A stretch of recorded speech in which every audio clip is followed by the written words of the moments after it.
Sveiki, su jumis Brilliant, būkprofesionalas.com ir trumpas reportažas iš Gardino, kaip sekasi ir kas vyksta Baltarusijoje. Tai čia yra vaizdas pro langą.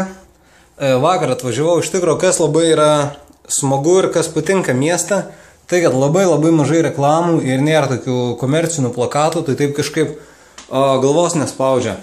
Tai išsinuomavom tokį, nežinau, sovietinį butą, žodžiu, toks, kur, man visiškas sovietų laikai, aišku, ir Lietuvoje pilna tokių butų. Štai mano kambariukas mažas, rūbai tvarkingai sudėti, kompiuteris. Ir, žodžiu, už butą mokam po $10, tai dviese $20 butas. Tai manau, kad tikrai good, žodžiu, aš gyvensiu 5 dienas, tai $50, tai tiek pat kiek viešbutį viena naktis. 15 minučių maždaug iki kazino. Čia miega mano naparnikas. Tai žodžiu, mums turas už valandos. Tai vakar jisai kažkur tūsinosi, kai aš dar ten žaidžiau. Tai dabar kaip sekėsi turnyras.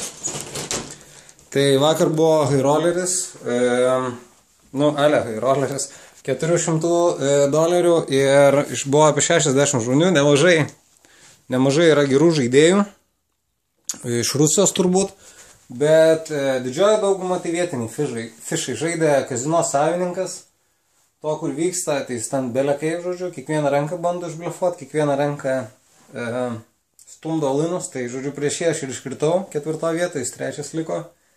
Ta kartą, kai aš flopinau top porą, tai jisai flopino top setą. Tai žodžiu, 4 vieta plus $2000, bet išmokėjimą gavau jų valiuta, kas atrodo štai taip. Parodysiu, čia yra visas mano laimėjimas.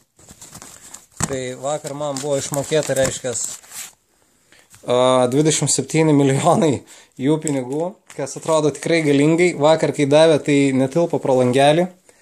Ir netilpo į piniginę, aš neįsivaizduoju, kaip reiktų, nežinau, gyventi ir elgtis su tokiais pinigais. Visi vietiniai juos tiesiog keičia į dolerius iš karto. Tai, žodžiu, atrodo taip viskas. Čia yra po 100 000, o šitie žaliai yra po 200 000. Ir kas yra įdomu su pinigais, kad 200 000 tai yra pati didžiausia jų valiuta. Ir 200 000 tai yra maždaug 14 $. Tai, žodžiu, įsivaizduokit, pas didžiausias pinigas būtų 14 eurų. Tai dėl to labai daug tų pinigų reikia. Aišku, labai keista jų tiek daug turėti, nes jeigu šiandien laimėsiu, tai praktiškai pusė tašės bus vien tokiais pinigais. Ir kas dar yra įdomu, tai mes šnekėjom su vietiniais, sakė, pas juos yra toksai bedarbystės mokestis, kas irgi labai nustebino ir labai patiko. Sakė, kad jeigu tu Baltarusijai nori nedirbti ir esi bedarbis, tai tu turi mokėti bedarbio mokestį valstybei už tai, kad tu nedirbi.